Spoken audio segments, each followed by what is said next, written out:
Hey guys, what's going on? Crypto Clay here, and today we're going to be talking about the Ethereum Merge. I'm sure you've heard tons about it, seen a lot, written about it, but you might not know exactly what it is, what's going to be happening this week with the Ethereum Merge on the 15th. And I just want to share my thoughts about it a little bit and, some common misconceptions that I've seen going around on the internet. The merge is basically just taking the Ethereum chain from proof of work to proof of stake. That's the entire consensus change. Proof of work is computers that are hashing at an algorithm to solve a problem that solves a block. And each of those blocks rewards the miners that are using their computers to hash out that algorithm. Proof of stake is using validators who have stake in those tokens to uphold the ledger with servers. So instead of using these very powerful, heavy machinery that uses a lot of power to do so, you have server racks that are already in place, like AWS, Google Cloud, things like that, that allow validator operators to go in and uphold the ledger using, for instance, on Ethereum, 32 ETH to do so. You have to have skin in the game in order to become a validator.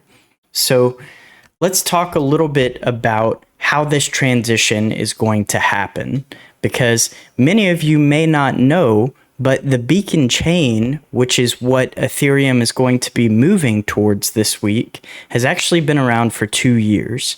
And it's a consensus layer that hasn't had any activity on it besides the staking that has been involved for the past couple of years.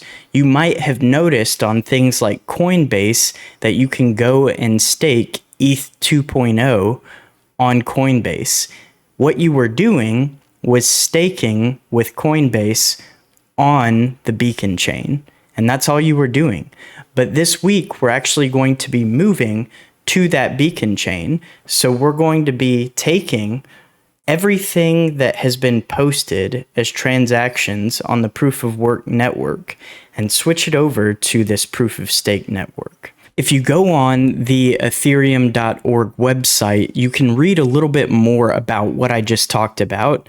As you can see, it says beacon chain and the merge. The beacon chain at first will exist separately to the Ethereum mainnet we use today, but eventually they will be connected. The plan is to merge mainnet into the proof of stake system that's controlled and coordinated by the beacon chain. Shards and the beacon chain.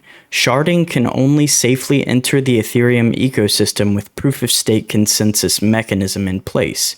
The beacon chain introduced staking, which when merged with mainnet will pave the way for sharding to help further scale Ethereum.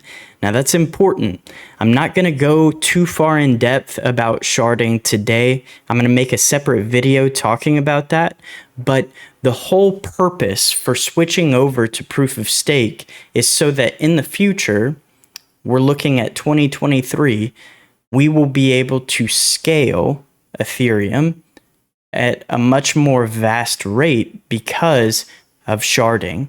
Right now, this is just switching from proof of work to proof of stake. So a lot of people have been asking about what this will do to the speeds of the blocks and the transactions per second.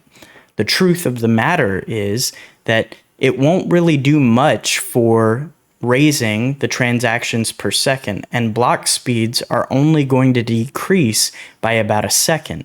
The difference here is that blocks will absolutely be every 12 seconds, whereas in a proof of work network, block times are not guaranteed. You had some at 13 seconds, you had some at 2 seconds. It was an average, though, of around 13 seconds.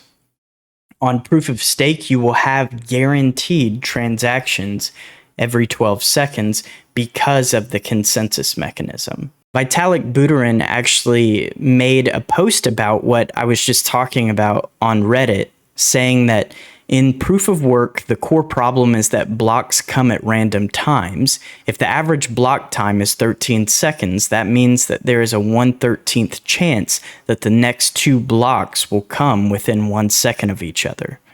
When two blocks appear that close together, the miner with a better network connection has an advantage in propagating their blocks first, and so could beat out the second.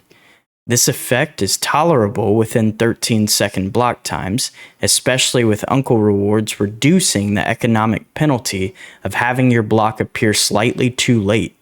But it becomes a huge problem with 3-second block times. So if they were to go in and upgrade the network with faster block speeds, you could see how that could become a problem if somebody has a better network connection and you have 3-second block times.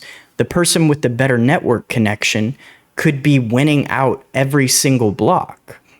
And that's what he was talking about here. In proof of stake, blocks arrive evenly once per 12 seconds, so that problem does not exist. However, another problem appears.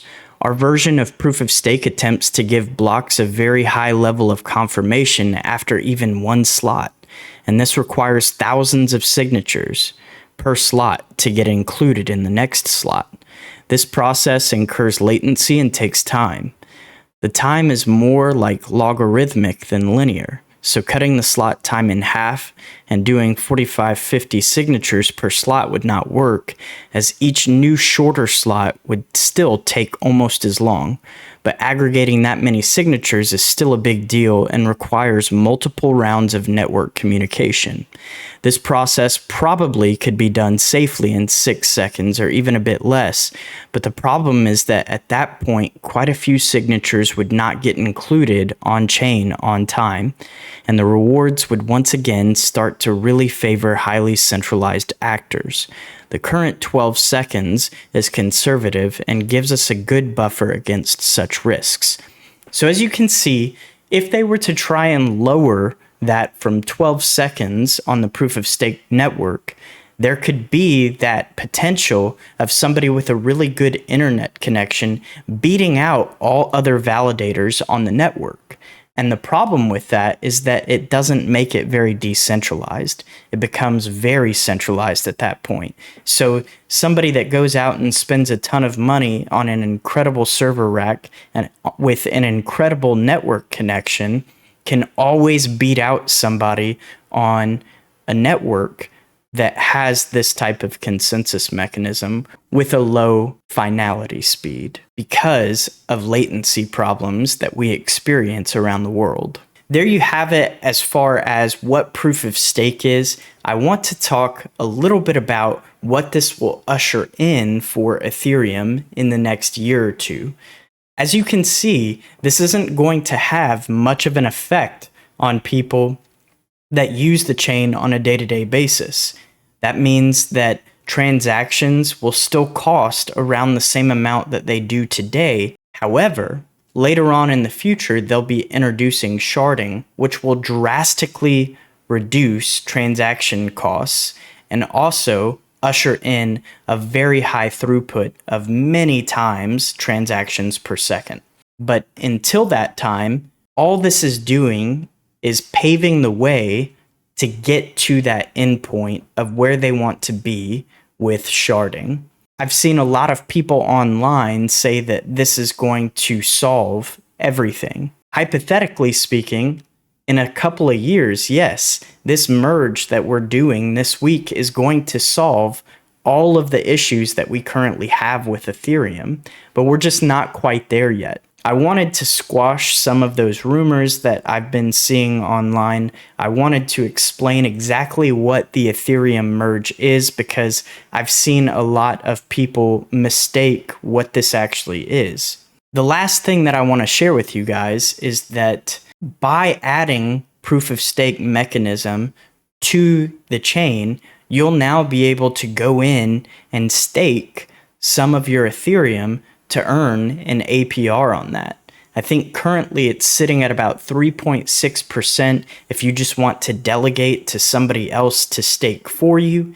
But if you were to spin up your own validator with 32 ETH, Or if you go over to Rocket Pool and set up a node with them, you actually only need 16 ETH. So if you have 16 ETH on Rocket Pool and want to set up a node with them, you can earn around 5.5%. But if you just want to stake with somebody else, you can currently earn about 3.6%.